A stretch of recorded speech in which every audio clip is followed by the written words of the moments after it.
It's a new week on my end. So like I always start these live streams, wherever you're tuning in, I say welcome.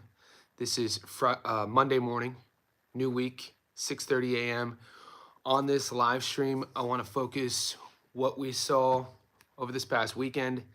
You could start with whatever fight you want. You could start with whatever question you want. I also want to take a little time on this first live stream of the week to focus on what's ahead, because there might not be too many huge fights jumping off of the paper for you, but there are three main cards: a card in the UK, a card in Detroit, and a card in New York, where the matchups, I already have my locks.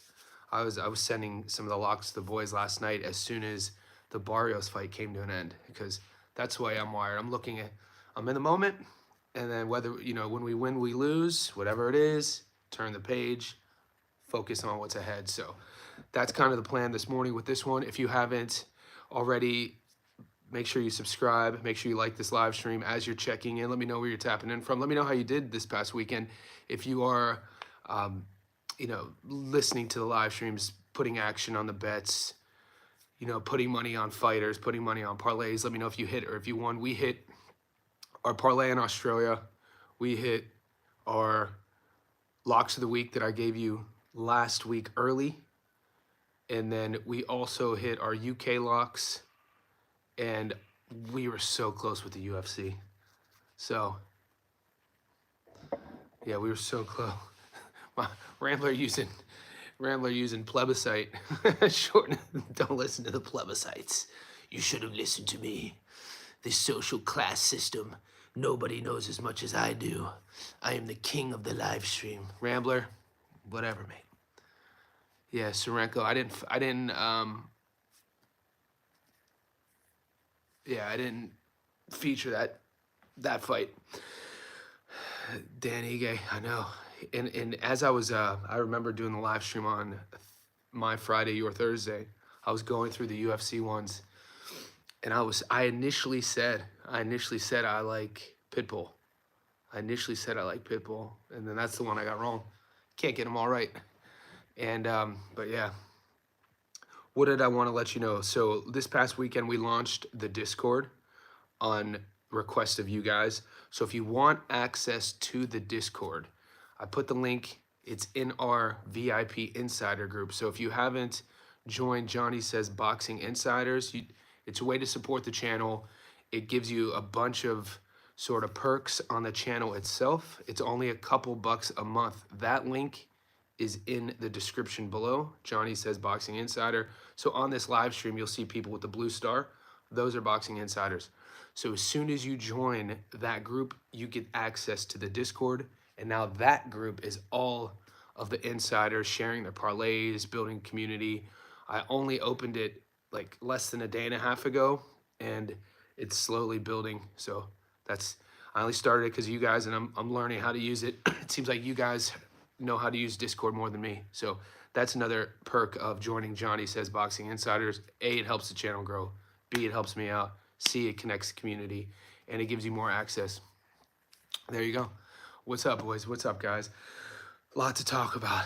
Like I said, if you guys follow my Instagram, if you're linked up with me on Instagram, I posted the best bet I made this weekend was not betting on Barrios and Pacquiao, because DJ in the house. Thanks, buddy. Guys, appreciate you taking care of me, tipping the channel, tipping me. That's amazing, DJ. I appreciate you. Where I was getting at is my best bet. Sometimes our best bets are the ones we don't make. And before I continue with this, I do want to say, guys, if you're not having fun gambling, if it's not entertaining to you, if you're stressed out, if it's causing sort of fractures in your relationships, if it's causing tension in your own sort of mind because of stress of money, don't do it. I'm not about to sit here and tell you guys to bet your hard-earned money, to risk your hard-earned money on entertainment. I always need to mention that I started adding the betting component to my channel maybe 3 months ago because you guys asked. Okay. What else? If you watch my fight prediction videos, the stats don't lie, I give you the hotline number. I just don't want you to think that you're ever forced to sort of do something. I mean, we're all adults here. Just if you're not having fun doing it, don't do it. Now, moving forward, I didn't feature Pacquiao and Barrios on the channel for a reason. Now, I could sit here and say I saw it coming. My logical reason, was the fact that I didn't want to see a 46-year-old Pacquiao fight. I just didn't want to see it. Now, in Australia, if you guys are unaware, our betting apps only force us to make three-way bets, meaning that you have the favorite, the underdog, and then the draw.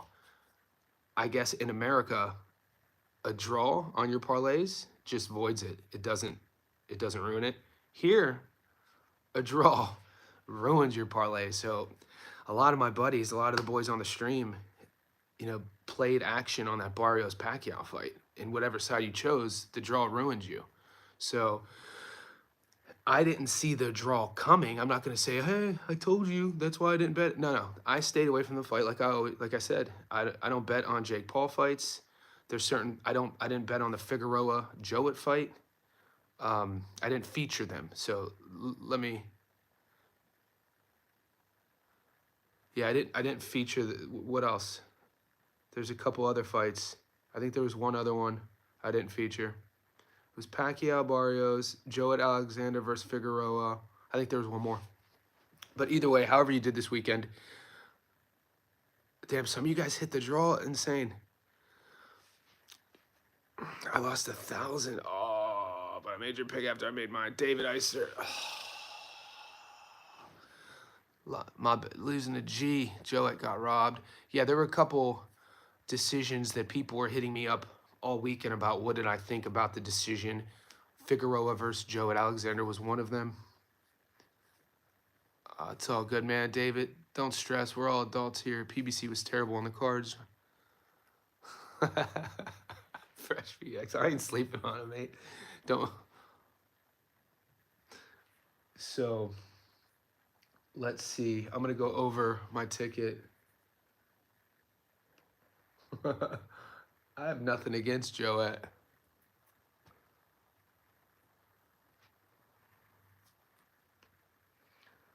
Yeah, a lot of people weren't happy with McCumbie's cautious approach, or Diego's cautious approach against McCumbie. Yeah, Daniel Vega, we're going to get into that in a second. Yeah, there's three major cards this weekend. And like I said, I've already been doing my homework on them. I already sent, there's a ticket I already like.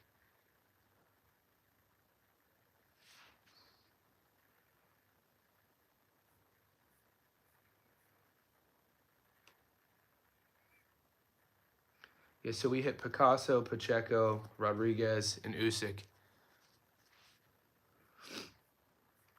And then, I get guilty of listening to people too, guys. I didn't feature Serenko on here, and I watched Gary from 3D's breakdown, and he was convinced on Serenko, and that's another pivot I'm making moving forward, guys. Life is all about learning from losses, not just gambling. Whatever we do, like I always talk about, whether you lose a job, lose a relationship, something fails, it's important to make adjustments. It's important to sit with whatever that is and, make adjustments. One of those we did, DJ. One of those biggest adjustments for me, if you guys have been following along the last month, my list personally of adjustments, it's getting bigger, which is good. No gold medal Olympians on my list. No domestic level heavyweights. And now I'm adding to the list no betting on parlays that I don't study up on, because I'm my own adult. I put Serenko on a stupid parlay. I didn't study the kid, and I just I asked some mates. I was like, hey, what do you guys make of this Dackers versus Serenko fight? And everybody was high on except Andy Cruz. I win money on Andy. I'm obviously referencing Galal Yafai and the kid in Turkey. But everybody, I reached out to 3 people. They sold me on Serenko, and I thought it was going to be easy money. And sure enough, the one fight I don't do my due diligence. It's the one on a long parlay that busted, but it's all good. But we hit on one of my the method of victory. The method of victory I gave you guys. I hit on Daniel Lappin, points or decision at $1.85. Lawrence Okoli, fight to go the distance at 233. Usyk versus Dubois, the fight not to go the distance at $1.59. Those were a few of the big ones.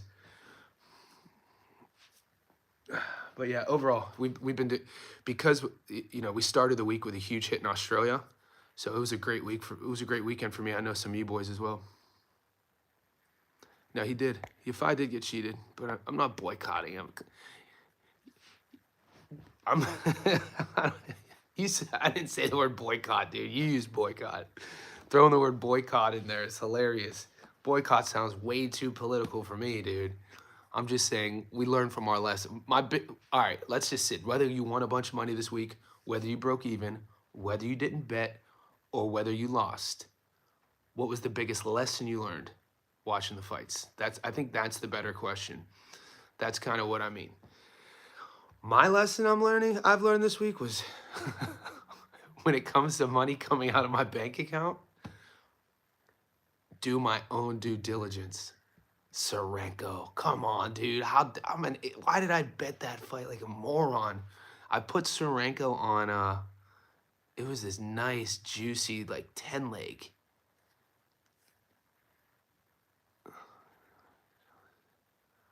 Man, Usyk just looked amazing. Like, what could you say about Usyk? I saw a bunch of the mainstream content creators on Instagram heralding Usyk as the greatest boxer ever. I'm not going to do that. Come on now, slow your roll a bit. But he's good. He's so accurate. Just his accuracy was amazing. We live streamed. Don't underestimate people's level of biasness for Fresh BX. We were live streaming the UK card, and I don't know if you caught that live stream, but you saw the knockout coming. Based on how good Dubois looked in the first round, you could check the receipts. You could see it coming. I was saying to you guys, if you were watching the live stream, I was like, Dubois, what he was doing, Dubois' biggest mistake, the first round, he looked good, and it was an exciting fight. It was competitive. The first round, Dubois was on his toes. He looked like he had leveled up. He was fighting confident. He was, he was doing a lot of things well. He was landing. But the second round, you could see that he didn't have the endurance to continue with that style. And so that is an error in your game plan. If you think a fighter doesn't have the cardio to keep up with an offensive game plan in terms of having the style to beat Usyk, because if Dubois could have kept that style up from round one onwards, I don't know if he gets stopped like that. But what happened was, you could see it in round two, he was fading with his footwork. It takes a lot of energy to fight on your toes, and Dubois is a big boy. So he started getting more flat with his feet.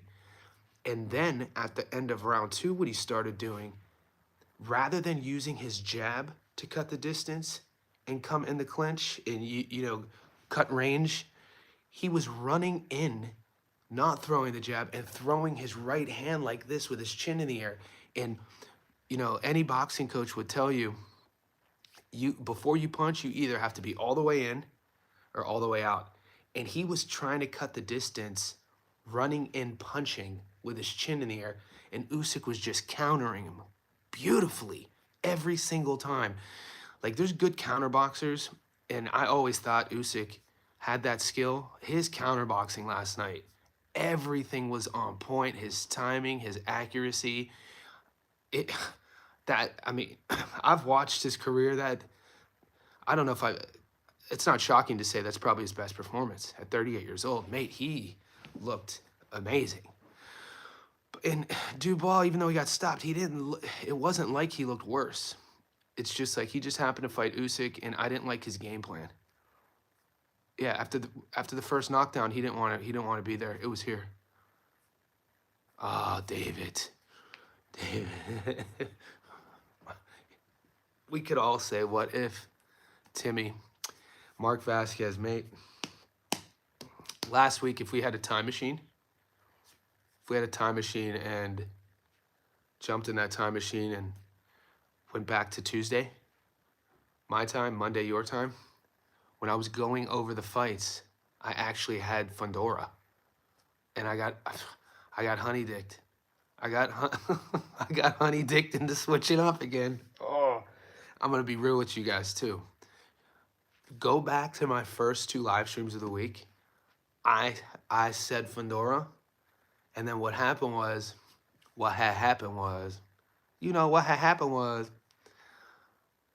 I think it partially had to do with the Australian card Wednesday night, me going to the Australian card, and then I think I felt a bit guilty betting against the Aussie. I definitely disagree with my father once again. Bet with your wallet, not with your heart. I think we evolve as humans age for primals of fitness getting pushed back. Yeah, Kane. Kane's a fighter. What's up, Sam? So I think I got caught being a loyalist. You know what I mean? But hey, we live and we learn. You know what I mean? The week before, I got caught in my emotions too. I confess to you boys, it's always easier in hindsight, but I confess to you guys, after Shiraz beat Berlanga, when I sat with that loss, I was like, I didn't bet Berlanga because I'm a fan of Berlanga. I've never been a fan. I bet Berlanga because I don't like Turki Al-Sheikh. I'm like, oh. And you know, it's hard. It's hard to realize that decision in the moment. It's always easier. That's why they say hindsight's 20/20. Looking back, it's always easier to see life, how it played out. But yeah, I did the same mistake again this week. Bet with my emotions. Last week, because I didn't like Turki, I bet against Shiraz. And this week, because my loyalty to living in Australia and, you know, having a friendship with Glenn, who's Tim's manager, having interviewed Costa Zoo before, my loyalty blinded my instinct, because my initial instinct was Fundora. I told you guys that earlier in the week, and then I switched. And we live and we learn. What could you do? But hopefully you guys, you know, I get a lot of, yeah. So Turki Al-Sheikh tweeted impulsively that Tim, yeah, he made an outrageous tweet about Tim Tszyu, about how he doesn't belong on the Riyadh season cards, about how he's average. Yeah, that dude's out, and then he deleted it. Yeah, Kane, I did the same, Johnny. Knew we're all worried about Tim, but went with hope. That's right. Well, great way to put it, Kane. And like, I'm a Fundora fan too. You know what I mean? So I did hit a prop, but the fights that I feature, the fights that I hold true to are the ones I do the Stats Don't Lie videos on. So those are when I miss one of those, you know, I take it personal. You know, I take it personal.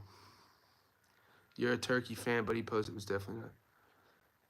Well, yeah, Vargas. It happened over a year ago. It happened over a year ago when Turki, if you guys remember, it was March of 2024 when Turki tried to contact Tim's team, and they were getting ready, I think, to go to Vegas, and Tim's team declined to communicate with them because they were in fight camp. And Turki commented about that, or Tim was asked about it, and he said, yeah, you know, Turki reached out to us, but dating all the way back to when my dad was fighting the camp, we don't talk about negotiations moving forward when we're in fight camp, and Turki didn't like that. But yeah, I'm not a fan. Yeah, the way he operates, I guess we're all different. I mean, culturally, we all operate differently, I guess. The way he operates within our boxing ethos, his intentions are still unclear to me. What did David say? Well, to be fair, I don't want to see Tim Tszyu fight either. When Turkey was grilling De La Hoya about a Virgil fight, De La Hoya kept bringing up Tszyu after Tim had just lost to Fundora. Yeah, Turkey. Yeah, he has some quote unquote blank tendencies. I won't say it on the live stream, but he has some quote unquote tendencies, and yeah, we definitely. I mean, we grew up differently. He's a billionaire. I'm not. I guess there's certain adversities and certain lessons you learn growing up when you're not a billionaire versus when you are that mold you as an adult in the decision making. Call me excellency. Yeah, that's insane too. But if you dissect the whole excellency, that all that is a social hierarchy in the culture that he's from. Bam's exactly who I think he is. I told you guys, Bam is exactly who I think he is. I think Bam is a future Hall of Famer. I think potentially we're looking at a 4-division world champion. The kid is everything he does. It ticks the boxes. One of my favorite guys. One of my favorite fighters to watch. You know, some of the same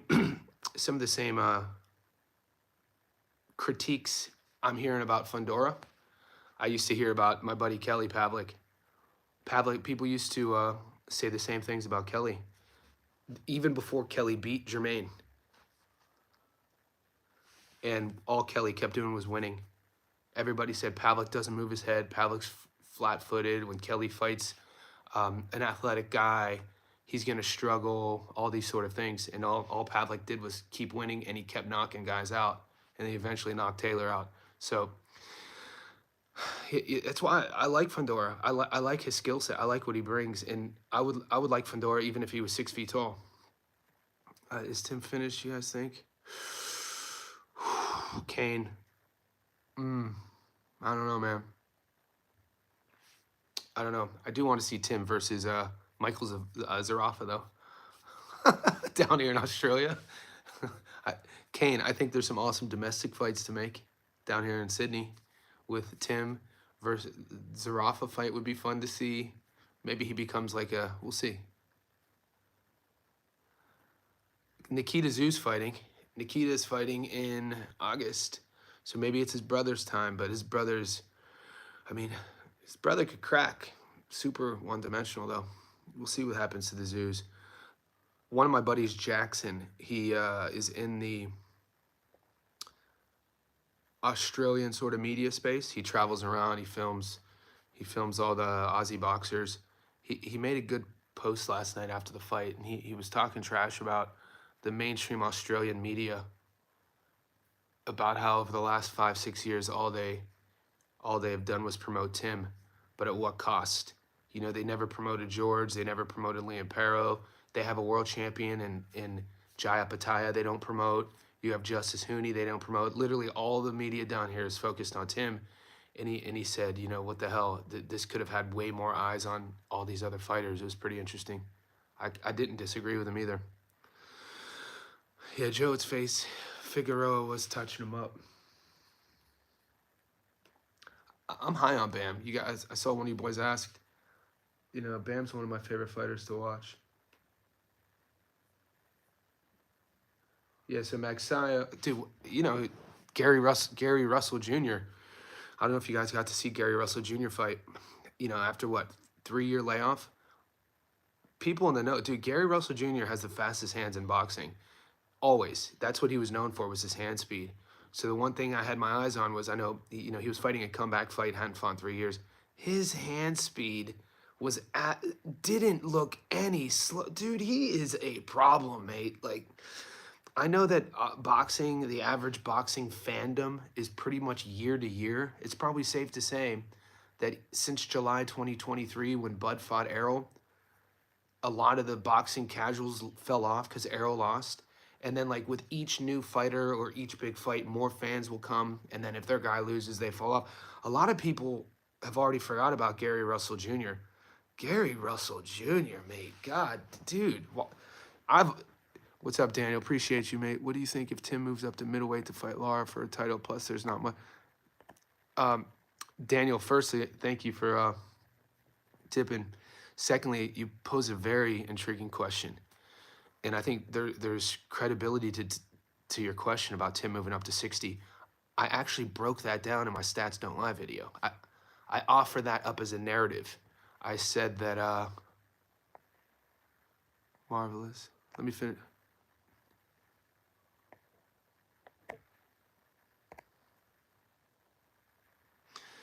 I said that win, lose, or draw. What do you guys feel about Tim moving to 60? And I mean, Tim's been at 54 his entire career. He's 30 now. We tend to see this. It's kind of the trending thing to do with fighters when they're in a slump. You know, he's lost 2, won 1, lost 1. What is he? Three out of his last 4 he's lost. I don't mind to move to 160. So yeah, to answer your question, Vega, I don't mind to move to 160. I kind of thought that could have been the case, even if you would have beat Seb. We'll see what happened. Marvelous Crypto Talk. Good hit, Marvelous. Yeah, he takes a lot of damage. It's boxing though, boys. It's boxing. You know what I'm saying? You take damage. It's the hurt business. Boxing fan in the house. Dwayne Styles in the house. Appreciate you, Julius. Appreciate you. So, you guys know I'm high on Bam. How about, yes, 2300 is a great hit. We have NUA versus MJ coming up, I think, in September, right? Appreciate you, Dwayne.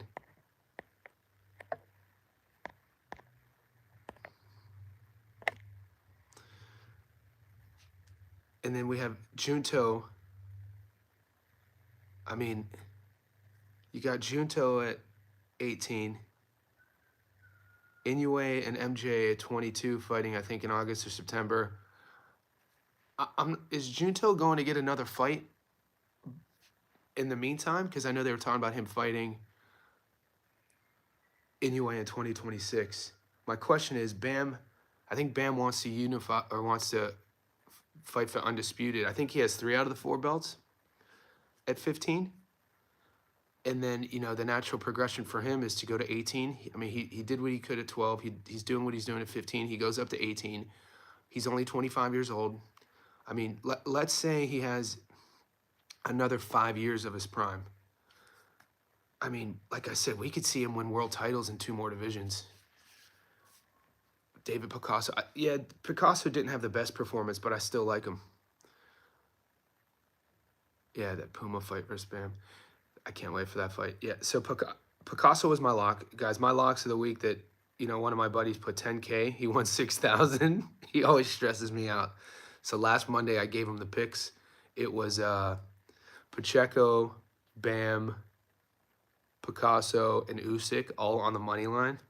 And 10K paid out 6K. It was I gave these bets out. He won that, and that. So, but Picasso didn't fight up. He didn't look his best, but I like Picasso. I think there's upside there. PJ, Puppet Show. Guys, if you're just tapping into the chat, we're 30 minutes in. I started the new Discord for Johnny Says Boxing Insiders. And that link is on the channel.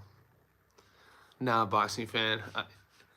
I don't expect anything back. It stresses me out when he does bet like that. Didn't watch the whole fight, I think every time Kameda. Yeah, Kameda was winning. Kameda's a tough little out too. I mean, I thought that could have been a closer fight as well. He won a close decision. I didn't break down Sorenko. I didn't break down Lapin. I didn't touch Pacquiao. Those fights. So I know some of you guys were saying like Lapin. I watched the last few rounds of the Lapin fight versus Edmondson. It was just a domestic level fight, right? PJ lost 1,200. Who'd you lose on, PJ? What was the big loss? Guys, wherever you're tapping in, let's like this video. We're floating between 40 and 50 people. I'm gonna stay on for another 30 minutes.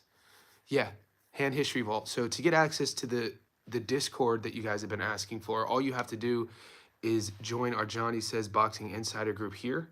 It's a couple bucks a month. And if you're in America, it's even, you know, it's cheaper for because of the conversion. Kane, dude, Lappin was 12-1 betting live going into the ninth. So, what's up, Goat in the house? So did Lappin win I missed the first 8 rounds. Are you saying Lappin he shouldn't have won and then Edmondson got robbed? Said Walcott in the house. Yeah, dude, Gary sold me on Cyrilenko too. I texted him about that. I didn't feature the Cyrilenko fight. He said that Dacker sucked. So one of the biggest lessons, that fight's going on. Not Japanese fighter. That should be it. Yeah, Elijah Pierce versus Desmaranas. I got to sit with that a bit, David. I'll get back to you. Yeah, Julius, I didn't feature those guys either. You know, those are fringe domestics. We had so many big fights. Okay, there you go. So we got a new, Johnny says Boxing Insider. As soon as you guys join the Boxing Insider group here, you get perks on the channel, but you also get access to our Discord, and that Discord's growing. So that link is on the channel that only insiders get to see. It's under memberships. And you know that we've only had it for less than 2 days and it's growing. Dacker still sucks. Yeah, I stayed away from that fight. Guys, looking ahead real quick, I mean, let's continue with the chat with our bets and how you guys did. But just to remind everyone, we have the fight card in Detroit. If you want any action on that, that's Clarissa Shields. Tony Harrison's fighting again. It's up to you, boys. I'm probably gonna feature it. We have the fight card in the UK. Interesting fight regarding the odds with Ryan Gardner. Ryan Gardner fighting Reese Bellotti. This kind of has like Maxie Hughes, Archie Sharp vibes. So in terms of the odds, the one kid is undefeated. Bellotti is the guy in his mid-30s with a handful of losses. It's one of these classic sort of British domestic fights. And then, appreciate you, Dwayne. Enjoy your day, brother.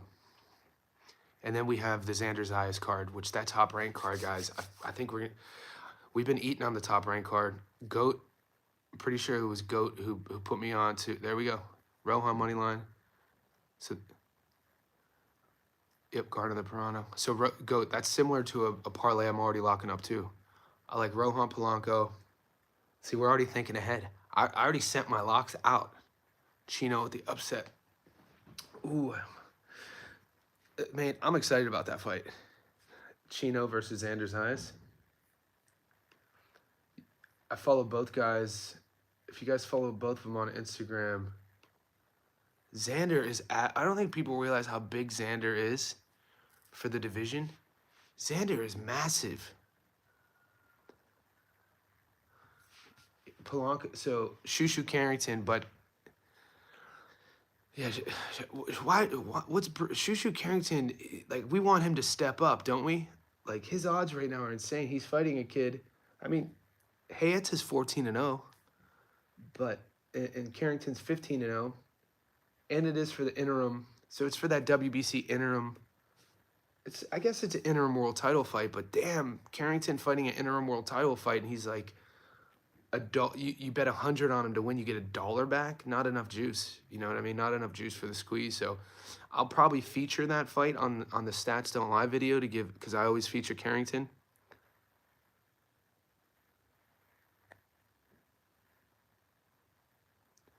Kane, so I got to get on Kane's odds. So Kane, you're doing then like bet 365. You're betting on Melbourne domestic fights. What app was that, Kane? Got a nice hit on a real domestic level card. Melbourne 4-1 dog last Saturday night. Good hit, brother. We up. You think Zayas will get outworked? Chino is crafty in there. If we learned anything about Chino, what we saw him against Conwell, Chino got it up here. Guys, we could be looking at a live dog. What's up, Jazz? Did you know Boss? Yep. Like, when we're looking, I'm just saying, I'm not saying I'm picking Chino, but when you're going through your logical reasoning, Chino's a veteran. Chino has the ring experience. Chino has a high fight IQ. I like what I saw against Conwell.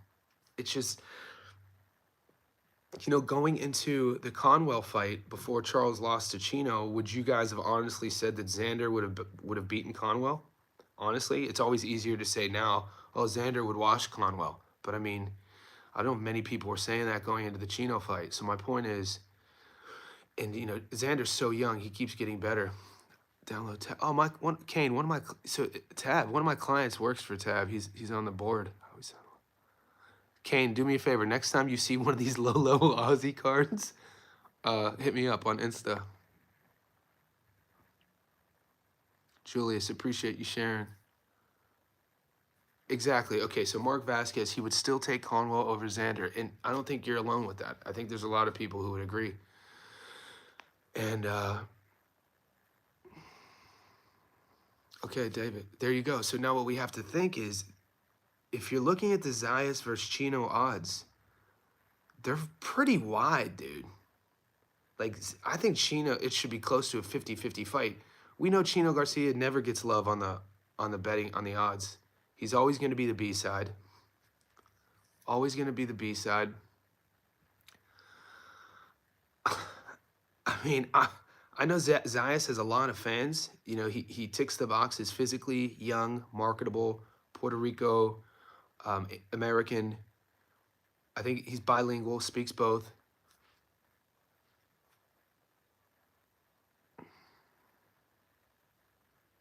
I'm a big fan of Conwell still. I'm not bashing him. He's going to take a lot from that loss. I like Charles. Charles is my guy, man. He's been through a lot. Charles has been through a lot. It broke my heart reading it. I shared it on the channel a couple weeks ago. The letter that he wrote to, was it Dadashev? I always get mixed up with Ergashev or Dadashev. The letter he wrote to him and his family after he passed away. It was heartbreaking. And to think that Charles fought him when he was 20 or 21 and had to go through that adversity, you know, having an opponent pass away at the hands of your own.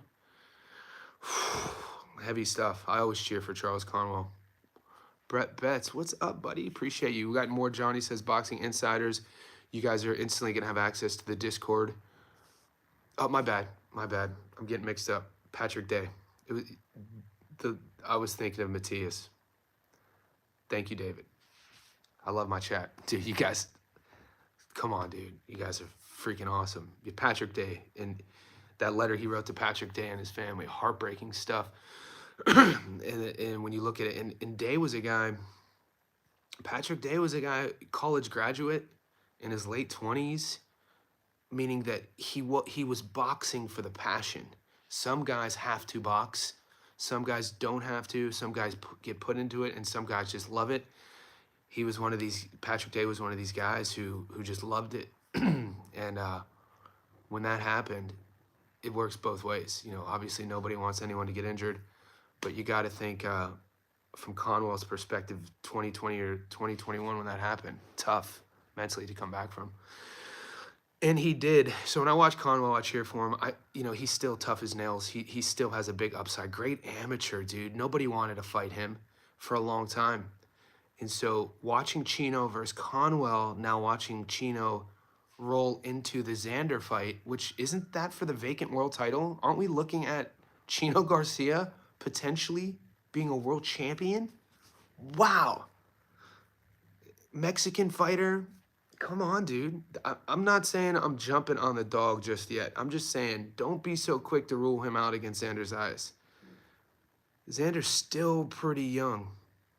No, I hit the UFC picks. I gave you guys 6 of them, and 7 of them. We lost 1. We lost 1. We lost the Pitbull fight.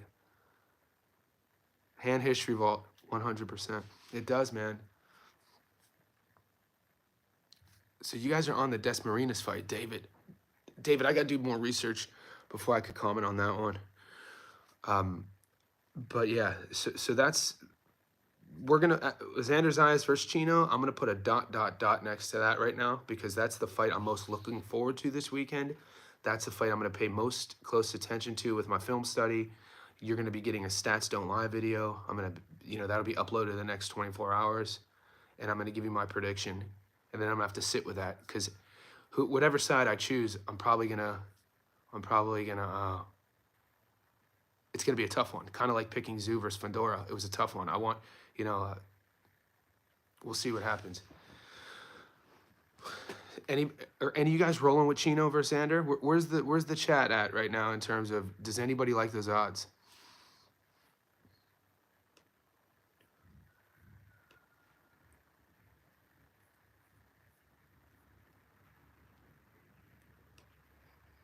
Vasquez. So right now, he's a $3.80, meaning that you put 100 on him, you get your money back plus 280. So not quite 3-1, close to a 3-1 dog. Those are my odds because remember in Australia, they force us to do three-way betting because the draw takes the odds into consideration. I mean, right now I am leaning on Xander. All I'm saying is, before you put your money on either guy, look into it. Did you watch Kane? I was at the fights, Kane. Oh, God, Kane, you bet on that fight? I'm not clowning you, Kane, but I'm only laughing. So my boy Kane here, he's an Aussie. He's talking about one of the fights on the undercard of Sonny Bill versus Gallon. And the only reason I'm laughing, Kane, is as the boys were being walked out, you know, Johan, former Olympian, but he took like 10, 15 years off. Big old giant looking Viking guy. He gets called to the ring and people are like, oh. And then the kid from Cronulla gets called to the ring and he takes his shirt off and the whole crowd, the section I was sitting in, started laughing. And they were laughing because he looked like the guys who were sitting in my section were saying, this dude looks like a tweaker. What the hell? Baker. They were like, where'd they find this guy at? He had the mustache with the shaved head. Yeah, I stayed away from that. But he was a dog. I mean, it wasn't the best technical match, but I didn't bet on it. Yeah, I avoid the fringe domestic. If we have domestic heavyweights, that was like club level. So we have heavyweights, domestic level heavyweights. We have world class, then heavy. Whatever the list is, I put those boys at the club level. I ain't betting on them. I just bet against Johan because, dude, yeah. Yeah, man, but, you know, sometimes our best wins are the ones we don't bet on. Yeah, because Kane's a boxer. Yeah, you know about those levels, brother. But, yeah, sometimes our best wins are the bets we don't bet. One of you guys said that on a stream a couple weeks ago, and I took a note. I was like, that's a good point. So, like, my best bet this past weekend was not betting on Pacquiao and Barrios, especially being in Australia, because the draw destroys our tickets. All right, Elijah Pierce, David Eister. So, David, you're focusing on, is this an OTC card? Because I'm not getting these fights on my channel. David, are you talking about, is this another one of those OTC cards? But you bet on, yeah, because it was the main event, Rambler. It was the main event, and I was ringside. Let's go. Ammo got the TKO, Johnny. PJ. Ammo went life and death with a gym teacher. Vasquez was a gym teacher preparing for he went life and death. So if you want to sit here, I watched that fight. If you want to sit here and praise Ammo, go ahead, do it. But this is why I don't bet on Ammo. I never bet on Ammo Williams. And I was texting Gary and I was texting Muscles during the fight. And I was like, this is why I don't bet on him. I mean, he won. He won, but I know you boys who bet on him were like stressing, dude. I ain't betting on that, dude. I think I'm pretty coming on Xander. Okay. Yeah, he went like, dude, Vasquez, and the commentators were hyping Vasquez up. I'm like, dude, Vasquez is slow. He telegraphs every punch. You know, no feints. There was no, and every now and then he would hit his uppercuts would be like that, and whammo and Ammo. I was calling Ammo Whammo.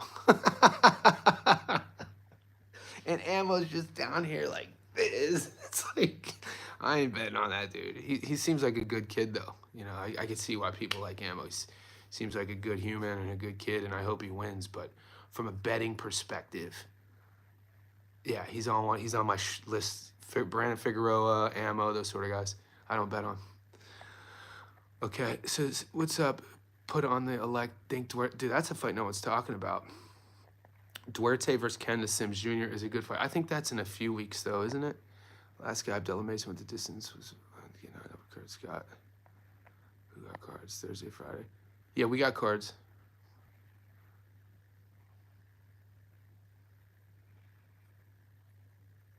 Pacheco gets cooked against Shiraz. I'd like to see that fight.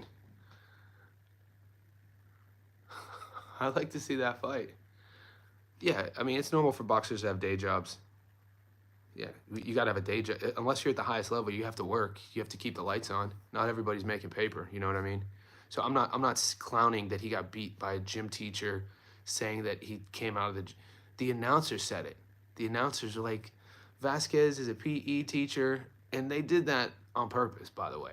They did that on purpose. They knew what they were doing when they said Vasquez was a PE teacher, and then the other guy had to jump in and was like, no, but he was preparing for a fight. He was preparing for a 6-rounder. So they knew what they were doing. I'm not jumping to say Shiraz cooks Diego. I don't think so. Yeah, that's recency bias, mate. Diego Pacheco's sharp, tall, long, his jab. That's a good fight.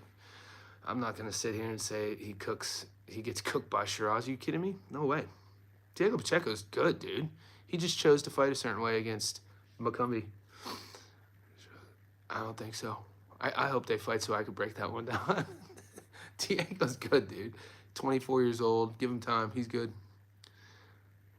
No, he's just young. That division is a grown man division. You know, you got to understand, like, 168, in terms of how that body weight, how your body fills out, he's fighting a grown man who popped before. My point is, like, McCumbee's a strong dude with knockout power. McCumbee had a great amateur career. You know, I think McCumbee had one of those, like, his first 12 pro fights, 12 first-round knockouts. McCumbee could crack. I don't think Shiraz cooks him at all. Diego could box. Diego's a good boxer. Time will tell. I had Diego on my lock. We won a lot of money with Diego. Yeah, he did what he had to do, PJ. He fought. He got the win. Okay, you know what I'm saying? Like, he didn't get dropped. At no point was he in danger. He won the fight. That's what you do. You don't just go. You don't put especially at 24 when you're not a world champion yet. He wants to become a world champion. He hasn't become a world champion yet. He hasn't fought for a world title. You have to go about your business like you're running a business. You know what I'm saying? You have to operate and move in a certain way. And I love the game plan. Like, I had Pacheco on the money line. I like how Diego's camp is moving him. I like, you know, the levels he's taken under Benavidez. I like the move from LA to Washington. I like the game plan. What I saw with Diego Pacheco is a young, smart fighter who listens to his camp, who has a high fight IQ, and I didn't see him. I thought he faded more against Nelson. You know what I mean? I saw a guy who learned from the Nelson loss, or who learned from the Nelson win, when he should have won by a wider margin, but lost, I think, the last 3 rounds against Nelson because he faded. So I saw him take a level up in terms of how he was operating, using the jab, sticking, never was in danger, never looked uncomfortable. This is a McCumbee who just came off, you know, dropping Plant at the time when Plant, you know, we didn't see the Resendez loss coming, so that's a huge. I mean, McCumbee got elevated due to getting stopped. You know what I'm saying?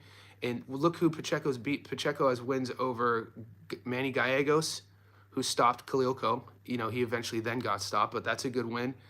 Selecki stopped Selecki. We just saw Selecki win via stoppage. Steven Nelson, who was undefeated. I mean, 24 years old. Come on, you guys are being a bit tough. Diego Pacheco's good. Diego Pacheco's real good. And I think he's just going to keep getting better. Tomo, Shiraz is your favorite now. Okay, mate. All right. That's fine. I'm not going to hate on you for it. What were the scorecards of Diego? I mean, I had him. I thought it was pretty wide. Let's see what the...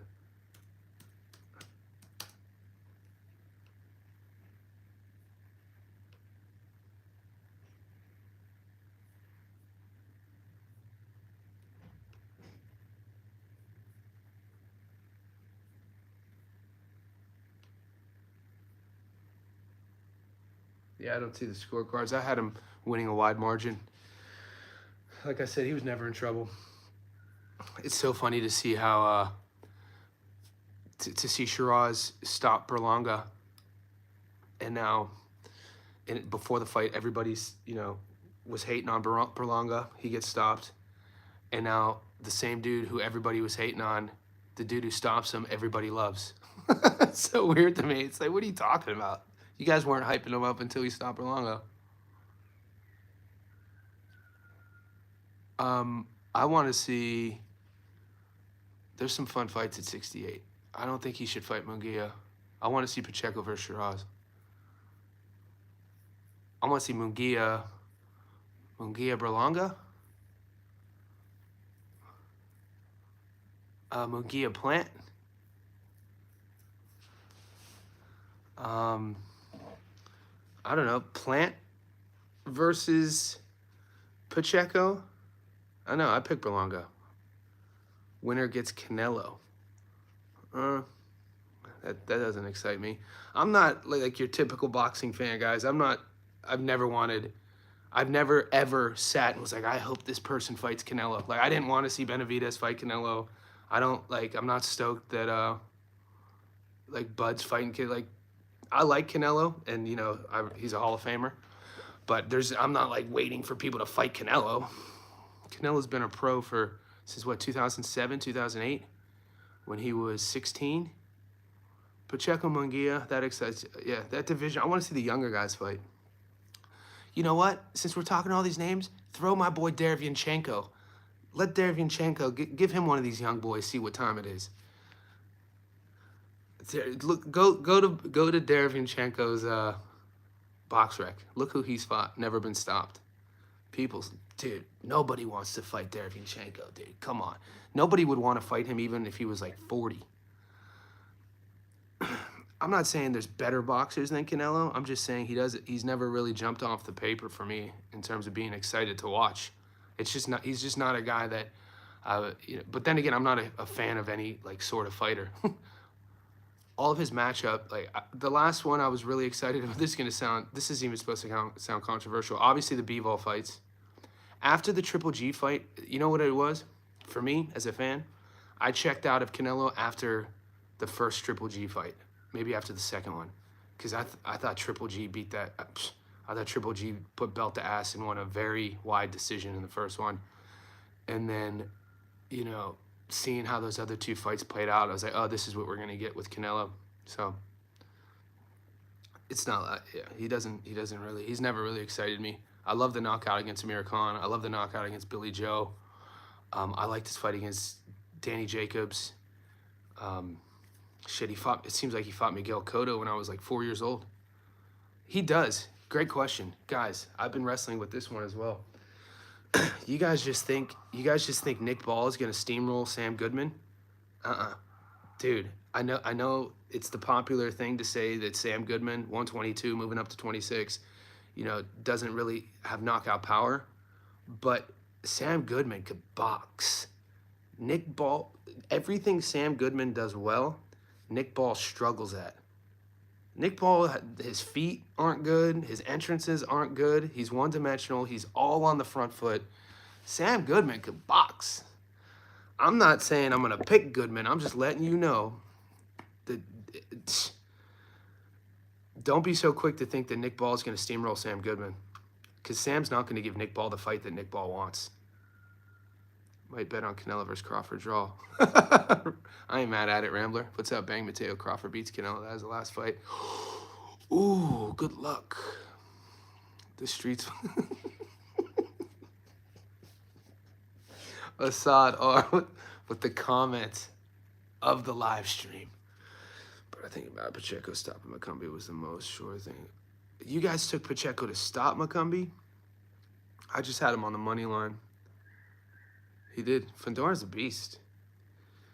Crawford beats Canelo. I'm betting okay. Yeah. Oh, the boys are betting draws on it. Okay, we might as well. We gotta start talking about it, right? It's still only July, boys. Boys, it's only July. That fight happens in September. It's really hard for me to get past. It's hard for me to get past what's in front of us in terms of really focusing on it.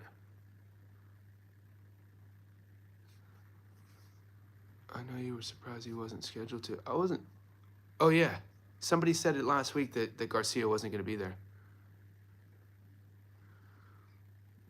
Pacheco did what he had to do. All right, guys, looking ahead, he needs to retire. Nick Ball is what, 26 years old? And History Vault dropped some controversial statements. Mark Vasquez, I'm going to answer that question. Who are your top 3 UFC boxers? No particular order. Josh Van, Adrian Yanez, Ilia Topuria. The ones off the top of my head. But then you got Peter Yan. Peter Yan's hands are real crispy too. So those are right off the top without thinking. Max's boxing's all right. Max has good MMA boxing. It's sloppy, but I'm talking like, you take Peter Yan's boxing, he could box, like box, footwork. You take Josh Van's boxing in the pocket, he could box. Ilia Topuria knows how to box. Who else did I say? Adrian Yanez, JDM has good hands and he has good straights. I love Jack Della Madalena's boxing, actually. Good call on that. Max's boxing is, I mean, he's been doing MMA for far too. He's a lifelong MMA fighter. I mean, he made his UFC debut, I think, at 19 or 20. Yeah, he gets out of position a lot. The commentators throughout his career has hyped his boxing up. He doesn't sit on anything. Look, you have MMA fighters, they can't sit on punches because they have to worry about getting taken down. They have to check leg kicks. It's a totally different thing. Moreno's is good too. But I'm looking at like where your hand placement is, you know, finishing defensively responsible, head movement here in the pocket, like sitting on shots. Jesus. Ilia's is good call on Brandon Moreno. Aspinall's is good. Tomas, easy money, my man. Oh, you guys were taking Pacheco on. Oh, I see what you're saying. Yeah, Pacheco was my money line. But like I said, I always tell you guys, if you guys are betting $10, a $6 return's not going to be too saucy for you. Some of the guys on my channel bet 10 grand. Some guys bet 50 grand. So, you know, betting 10 grand on Pacheco, Bam, Picasso, and Usyk would have gotten you 6 grand in return. 50 grand would have got you 30 grand in return. I mean, in terms of return of investment, that's eating. Michael Johnson did fight. Yeah, I recanted my statement, by the way. Day one, I said that fight wasn't going to go, and then I think it was DJ Green who talked me out of it, and then I recanted my statement on my UFC live stream on Thursday. DJ Green. Guys, it's approaching an hour. It's my Monday morning, your Sunday evening. For Aussies, it's our Monday. I have to go train. I have to go, I'm going to bench. I got bench and pull-ups. And then I'm going to be uploading. I think I'm going to get to, you know what? I think I'm going to do the Reese Bellotti fight first. So I'm going to upload Reese Bellotti versus the Piranha, because I think we could be looking at an upset there. There's some really good odds. I'll let you know in a second. And then I'm going live again later on today. So stay tuned in the channel. Like this video. If you haven't hit subscribe yet, do it. Guys, we have a new boxing Discord. The boxing Discord is for the Johnny Says Boxing Insiders. It's a couple bucks a month. As soon as you join here, you'll get access to the Discord. You'll recognize all the boys in it. It's a growing community. We've had it for 2 days. So